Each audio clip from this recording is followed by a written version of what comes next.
Kita akan membahas mencari present value dan future value. Ini bahasan baru kita dari teori investasi. Oke, di sini saya paparkan ada studi kasus present value. Kalian mungkin bisa sambil menyimak sambil membaca ya. Intinya Rudy itu ditawari sebuah rencana usaha. Investasi awalnya itu 100 juta. Dan kalau di proposal itu 5 tahun kemudian nilai nominal uang yang Rudy peroleh nantinya itu 161 juta. Jadi di sini pertanyaannya, apakah nilai 160 juta itu 5 tahun mendatang lebih besar dari 100 juta saat ini? Jika iya, maka proposal usahanya pasti diterima. Namun jika sebaliknya, mungkin proposal usaha yang ditawarkan ke Rudy adalah ditolak. Jadi untuk mengetahui nilai sekarang dari 161 juta, kita pakai metode tingkat pengembalian investasi yang Rudy harapkan. Jadi seandainya untuk menjalankan usahanya Rudy harus pinjam bank dan bunga pinjamannya itu 15% per tahun, Rudy berharap tingkat pengembalian investasi tidaknya sama dengan 15%. Karena itu nilai dari 161 juta harus dideflasi sebesar 15% per tahun. Nah, dalam perhitungan manajemen keuangan, angka 15% itu dikenal sebagai faktor diskonto. Oke, bagaimana cara penyelesaiannya? Di sini saya paparkan cara penyelesaiannya. Jadi nilai sekarang kan tadi 161 juta yang akan diterima 5 tahun yang akan datang atau dinotasikan dengan V. Nah, nilai 161 juta adalah X. Sedangkan waktu kita notasikan dengan T dan faktor diskonto kita notasikan dengan huruf R kecil. Maka berdasarkan manipulasi matematika sederhana, hubungan antar elemen-elemen kita bisa gambarkan dengan rumus yang ada di sini ya. Nih rumusnya. Untuk mencari V ya, yaitu X dibagi 1 plus R pangkat T. Nah, dengan menggunakan data-data di atas, maka kita peroleh ya, X-nya 161, 1 ditambah 0,15. Dan kalian bertanya-tanya, ini 0,15 dari mana? Jadi 0,15 itu kita dapat dari 15%. 15% kalau kita notasikan ke desimal itu hasilnya 0,15. Pangkatnya tahun yaitu berapa tadi? 5 tahun. Di 5 tahun, nah hasilnya 161 dibagi 1,15 pangkat 5 ya, 161 dibagi 2,01 jadi ketemunya 80,1. Jadi nilai sekarang dari 161 juta yang akan diterima 5 tahun mendatang adalah 80,1 juta. Karena nilainya lebih kecil daripada investasi awal. Yang besarnya tadi investasi awal 100 juta. Tapi 5 tahun mendatang cuma dapat berapa? 80,1 juta. Nah, proposal usaha pasti ditolak sebab usaha tersebut justru membuat nilai real uang yang diinvestasikan semakin kecil. Dapat juga dikatakan bahwa return dari investasi lebih kecil daripada tingkat bunga pinjaman. Ini bisa dibuktikan dengan menggunakan persamaan eksponensial sederhana di bawah ini. Jadi ini bisa dikategorikan rugi gitu ya. Investasi 100 juta, bunganya 15% per tahun. Setelah diinvestasikan, 5 tahun mendatang cuma dapat 80,1 juta. Otomatis merugi kan? Dan proposalnya pasti ditolak. Oke, selanjutnya kita coba selesaikan dengan metode yang lain gitu ya. Jadi jika nilainya 161 juta, 5 tahun mendatang dinotasikan dengan ZT, nih.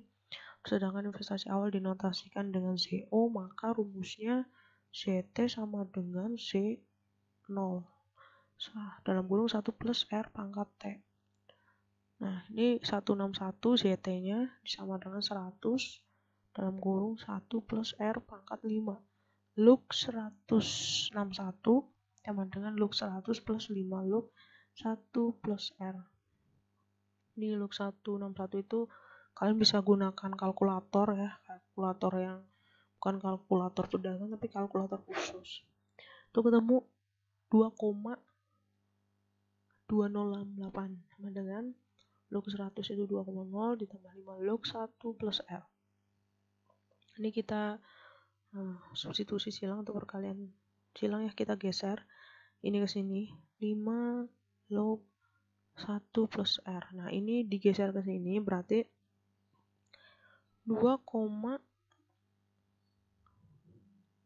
nah ini untuk mencari ini 0,208 dari mana, dari ini 2,2068 dikurangi ini 2000 ketemunya 0,2068 log 1 plus R kuadrat sama dengan 0,0414. Nah ini dari mana, ini 0,0414. Saya yakin kalian pasti bertanya-tanya ini angka muncul dari mana, apakah turun dari langit gitu ya.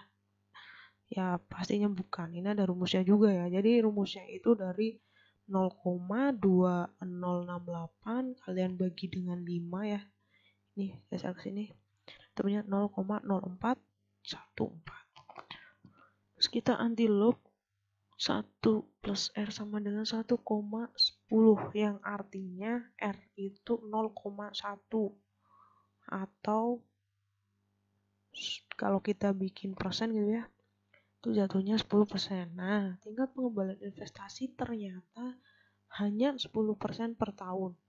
Lebih kecil daripada biaya bunga pinjaman yang 15% per tahun. Jadi kalau dari sini kita bisa tahu lah ya, bunganya 15% tapi returnnya cuma 10%. Otomatis terjadi kerugian 5% gitu ya. Dan ini menjawab bahwa proposal tadi memang layak untuk ditolak. Oke, selanjutnya tadi kan untuk studi kasus present value ya, kita akan membahas studi kasus future value atau nilai masa mendatang. Jadi dasar pengambilan keputusan terhadap proposal yang ditaruhkan adalah berapa nilai 5 tahun mendatang dari uang yang diinvestasikan saat ini.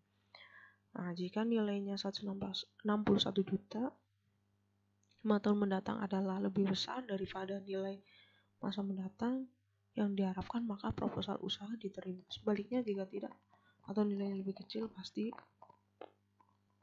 ditolak. Oke, kita akan menghitung dengan studi kasus yang baru yaitu future value.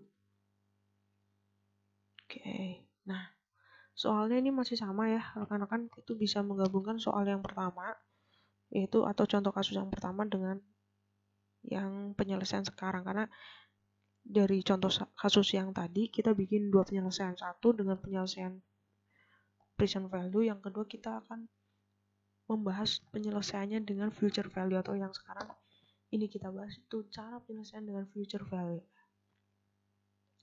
Oke, jika investasi awal dinotasikan sebagai A, nilai masa mendatang yang diharapkan notasinya F, waktu notasinya T, dan tingkat pengembalian investasi yang diharapkan adalah lebih dari atau sama dengan 15%, maka rumusnya F sama dengan A dalam kurung 1 plus R pangkat T. Oke, berdasarkan data yang ada di gambar-gambar sebelumnya ya, di slide yang sebelumnya. Jadi kita temukan di sini F sama dengan 100. 100 itu apa gitu ya? 100 itu kan 100 juta yang tadi Rudy akan investasikan. Jadi 100 itu investasi awalnya Rudy 100 juta. Nah, dalam kurung 1 plus 0,15 pangkat 5. 5 ini dari investasi yang selama 5 tahun atau waktu investasinya. F itu ya tadi kalian udah tahu lah ya, untuk 0,15 itu dari mana, kan sudah saya bahas dari 15%. Jadi ketemu 100 dalam kurung 1,115 pangkat 5 itu 2,01, atau kalau kita kalikan ketemunya 201 juta. Ini nilai mendatang atau 5 tahun mendatang yang diharapkan Rudy dari investasi saat ini.